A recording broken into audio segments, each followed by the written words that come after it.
On accueille Annie maintenant au 39 21. Bonsoir Annie. Bonsoir, Bonsoir. Comment ça va Annie? bonsoir. Puis ça va très bien. Ça va pas bien? Ça va très bien. Ah, ça va très bien, d'accord. Qu'est-ce qui vous amène, ma chère Annie? Et voilà, j'ai été victime de... J'ai vécu avec un pervers narcissique. Oui. Pourtant, je suis lucide et tout, mais je l'ai rencontré dans un moment de ma vie où je n'étais pas bien. Je travaillais à l'hôpital, je faisais les nuits en chirurgie thoracique et je me bourrais de café, de coupe-faim, de Mediator. Et le matin, je prenais des trucs pour dormir. J'ai terriblement décompensé, j'ai été en psychiatrie et c'est là que je l'ai rencontré. D'accord. Et quand Il on était est en là, il était psychiatrie, là aussi pour se soigner? pour se soigner, D'accord. euh, je regrette pas, et je ne regrette que ce que je n'ai pas fait. Ce que j'ai fait, je ne le regrette pas. Et quand je suis revenue au travail, vous savez, quand un soignant a fait un stage en psychiatrie, on est plutôt mal vu. Mhm. Et donc, j'avais des problèmes au travail, plus des problèmes avec cette personne avec qui je vivais. Et on m'a découvert que j'étais bipolaire. Et comme ça ne s'arrangeait pas, par honnêteté pour les patients, ça faisait 25 ans que j'étais à l'hôpital, j'ai démissionné. Parce que j'ai dit, on ne peut pas avoir une maladie psychiatrique et soigner les gens. Mhm. Et j'ai vécu 2 ans avec lui. J'ai quitté le département, il est revenu. J'ai fait des tentatives de suicide qui étaient plus des appels au secours, plus la dernière fois où je suis resté 6 jours dans le coma. Et j'ai eu une très bonne thérapeute. Et des amis me sont venus me voir et qui m'ont dit, Annie, tu as des animaux, si tu te suicides, que vont-ils devenir? Et ça a été un électrochoc. Et j'ai commencé à faire un travail sur moi-même. Et j'ai dit, Annie, tu as un problème, tu as 2 problèmes, et il faut les éliminer. Donc j'ai démissionné de l'hôpital et j'ai rompu avec cette personne. Et je n'ai plus entendu parler de psychiatrie. Et puis, au mois de en 2020, j'ai eu ma sœur est décédée. Je ne savais pas qu'elle était malade. Plus le confinement, plus ci, plus ça. J'ai décompensé de nouveau. Et je me suis retrouvée le 29 mars en psychiatrie. Mais comme je ne bénéficie pas de soins particuliers, j'ai pu me retrouver avec moi-même. J'ai lu, j'écris, que je n'écrivais plus. Et je me suis rendu compte que la psychiatrie, pour mon cas, n'était pas quelque chose de bon. Ça faisait 3 fois que j'y venais, ça devenait inquiétant. Oui. Donc, j'ai trouvé une solution. J'ai regardé, je me suis informé. Mhm. Et ce qu'il me fallait, c'était plutôt, comme je fais des épisodes dépressifs saisonniers, aller plutôt dans des monastères, vous savez, faire des retraites où on peut se retrouver soi-même, on peut faire de la méditation. On n'a pas besoin d'être religieux pour aller là dans ces Oui, oui, établissements. oui, oui. Ce n'est pas du personnel médical, parce qu'il faut savoir que l'hôpital psychiatrique, c'est un lieu où on est privé de liberté. D'accord. Ensuite, je me suis retrouvée avec des soignants qui étaient même pas nés quand je travaillais à l'hôpital. Et on a plutôt tendance à vous infantiliser. Tandis que dans ces monastères, enfin, je ne sais pas comment vous appelez ça, où on fait un séminaire de repos, où on se retrouve soi-même, où on s'isole un peu, on peut très bien récupérer la chose sans aller en psychiatrie. D'autant plus que je me suis inquiétée parce que j'ai de la famille qui a la maladie d'Alzheimer. Ma sœur est morte d'une maladie rare du cerveau, donc j'en ai profité pour faire des examens, tout va bien. Donc, je, je n'ai pas besoin de venir en psychiatrie. Et vous aviez été donc diagnostiqué comme bipolaire, c'est ça? Oui, oui, oui, oui, oui. Enfin, il y a beaucoup de gens qui sont bipolaires. Mais bon, ben, c'est comme ça, hein. J'ai un très petit traitement. Je connais parfaitement ma maladie, c'est pour ça que j'ai démissionné de l'hôpital. Hein. Je voulais mettre personne en péril. Mhm. Ce qui m'a pas empêché de bien vivre. Hein. J'ai démissionné 10 ans avant la retraite, sans prendre trop de risques, parce que j'avais des annuités pour toucher la retraite à taux complet. Et j'ai profité de la vie. J'ai travaillé au festival de jazz de Marciac. Je vais tous les ans aux courses au Prix d'Amérique, à Paris. Je suis quand même assez active. J'écris, mais là, je ne faisais plus rien. Parce que entre le Covid, je n'avais plus d'activité. J'ai fait des crises d'angoisse qui m'ont provoqué un zona épouvantable. Et le zona, c'est un reliquat de la varicelle. C'est la varicelle est dormante et quand on a des crises d'angoisse, il y a une grosse varicelle qui sort et c'est très Oui, douloureux. oui. Et j'étais très, très, très fatiguée. Et là, j'ai pu me mettre dans ma bulle à l'hôpital et pouvoir, d'abord j'ai lu et j'ai commencé à réfléchir à pourquoi je venais autant de fois en psychiatrie. 3 fois, c'était trop. D'autant plus que ce qui m'a rassuré, c'est que j'ai fait des tests, je n'ai pas l'ombre de la maladie d'Alzheimer. Déjà, c'est une bonne chose. Mhm. Et ce qui me fait le plus peur, voyez-vous, c'est de me retrouver un jour avec toutes mes facultés mentales et ne plus avoir mon autonomie corporelle, être à la merci du personnel soignant. Oui. J'ai trop travaillé, j'en ai trop vu, et c'est pour ça que j'ai fait... toutes ces choses-là viennent de là, c'est de suite. J'ai fait mes trucs anticipés. Pardonnez-moi. Attendez, je vais vous le dire. Mes décisions anticipées au cas où je ne pourrais pas parler pour voir ce que je veux comme soin ou pas. Mhm. Voilà.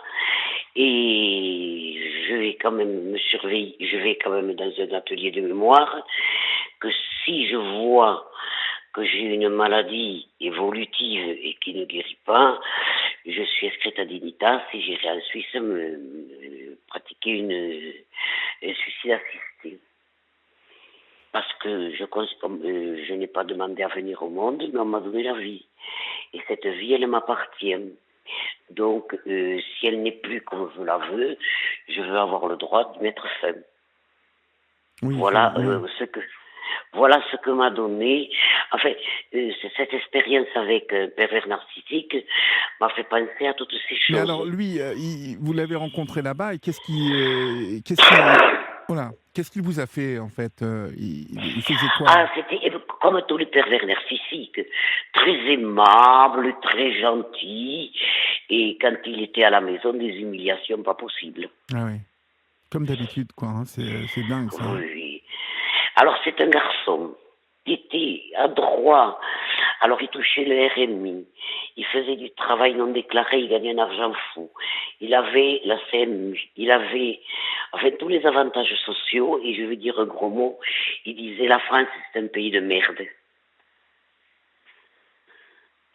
J'ai dit mais si c'est un pays de merde, on va pas rire. Bien sûr. Et une fois nous étions sur la route et il m'avait fait une réflexion, je vous jure, j'aurais eu un couteau, je le tuais. Je comprends des gens c'est le pervers narcissique vous pousse jusqu'au bout. Hein. Mais il n'y a plus que les compagnons, il y a des patrons aussi qui sont pervers narcissiques. Et c'est pas donné qu'aux hommes non plus. Hein. Non, mais je pense de toute façon que, comme vous le dites, il y a beaucoup de gens qui, malheureusement, hein, souffrent de ce type de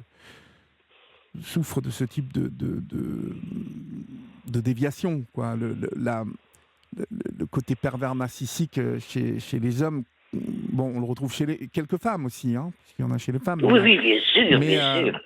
mais il y a ce côté toujours pareil, très galant, qui va briller en société, et qui, une fois rentré à la maison, Ça fait tout à fait le contraire de ce qu'il vous avait habitué, quoi. Donc, bon, c'est... Moi, je pense que ces gens-là ont un sentiment d'infériorité, ils se vengent, ils essayent de le paraître, d'y dire. Et alors, quand j'ai rompu avec ce monsieur, tout le monde me disait, mais comment tu as rompu avec ce garçon qui est si charmant, si aimable, si talons rouges? Mais j'ai dit, vivez avec, vous verrez. oui, ben, là, vous allez... de toute façon, vous avez vu, hein, il a été terrible avec vous. Oui, oui, oui, oui, oui.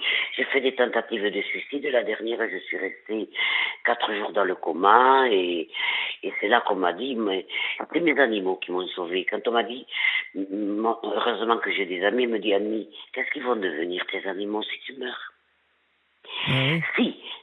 Si, si, vous savez, à toute chose, il y a quelque chose de positif. Il m'a enlevé la vie de vivre avec quelqu'un jusqu'à la fin de mes jours. Ça fait 15 ans que je suis seule avec mes chiens et je suis la plus heureuse du monde. Mais donc, du coup, en fait, vous allez comment maintenant, aujourd'hui? Et bien aujourd'hui, là, j'ai fait 3 semaines de repos. J'ai pu faire le point, le bilan et voir que la psychiatrie n'était pas une solution et que je pouvais trouver quelque chose qui pouvait m'apporter l'apaisement et vivre ce qui me restait à vivre bien. Donc je vous disais, si j'appelais, c'était pour dire que les personnes qui étaient avec des pervers narcissiques, fallait pas avoir, faut pas les garder, quoi. Je veux dire Non, non, que non, oui. parce qu'ils vous donnent l'impression qu'ils sont indispensables, mais c'est des gens qui sont très destructeurs. Oui. Non, non, mais vous avez raison, il faut faire attention à tout ça et ne pas être certain que ça va se passer comme ça. Quelqu'un je l'ai dit hier, hein, quelqu'un qui se comporte de cette manière dans une histoire, que ce soit au début, à la, au milieu, au bout de quelques semaines ou quelques mois. Hein, je le disais à Sophie hier, il faut laisser tomber tout de suite parce que Ah oui, oui, l'amour, ça n'est oui, pas oui, ça. Hein, on se l'est dit, hein, oui. ça n'est Non. pas ça. Je vais vous dire, c'est pas de moi. L'amour, c'est pas celui qui vous offre des fleurs. C'est celui qui vous attache les lacets quand vous pouvez plus vous baisser. Oui. Oui, non, mais vous avez raison.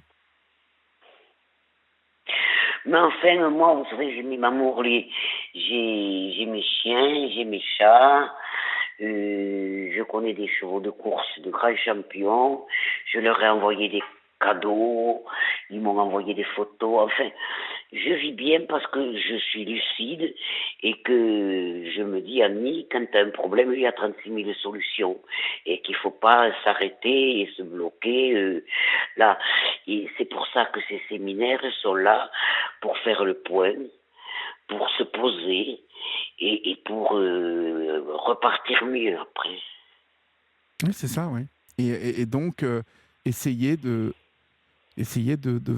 d'avancer et de tirer les enseignements qu'il faut, hein, En, en toute sérénité. pour s'élever. Mais là, voilà. Et ces établissements-là, ce n'est pas comme à l'hôpital. Les hôpitaux, c'est du personnel qui, quand ils rentrent chez eux, ont des problèmes aussi et qui, des fois, les répercutent sur les malades. Tandis que là, c'est des personnes qui vivent en autarcie, qui ne sont pas troublées par les contingences de la vie, donc ils sont plus à l'écoute, plus... ils ne jugent pas, hein, Non, vous avez c'est raison. pas... c'est pas une question de j'ai la blouse blanche, je sais tout, et vous êtes le malade, gobez tout. Non, non, mais vous avez raison. Vous avez raison, ma chère Annie. Bah, écoutez, vous avez bien avancé sur tout ça, en tout cas. Vous me paraissez Oui, oui, oui. tout à fait... Ah ben, ce séjour a été très bénéfique. Bon, super. Bah, écoutez, Je vous embrasse, en tout cas. De moi aussi. Et puis, surtout, prenez soin de vous. Hein. Merci. Prenez soin de vous et puis faites bien attention à ne pas retomber sur un... Hein. Oh non, ça risque pas. Bon. Ça risque pas. Sûr, hein. C'est comme sûr, c'est comme quand j'écris. Je dis, je ne vise pas la postérité, ni le prix concours. Mes écrits n'iront jamais à cette adresse. Bon, bah, très bien. Mais ça m'a fait plaisir d'écrire. Très bien. Bah, écoutez, allez-y, dites-moi. Je vous embrasse moi aussi et je vous remercie de m'avoir écouté. Eh bien, moi aussi, ma chère. Et puis, portez-vous bien. D'accord ? Merci. Au revoir. Au revoir.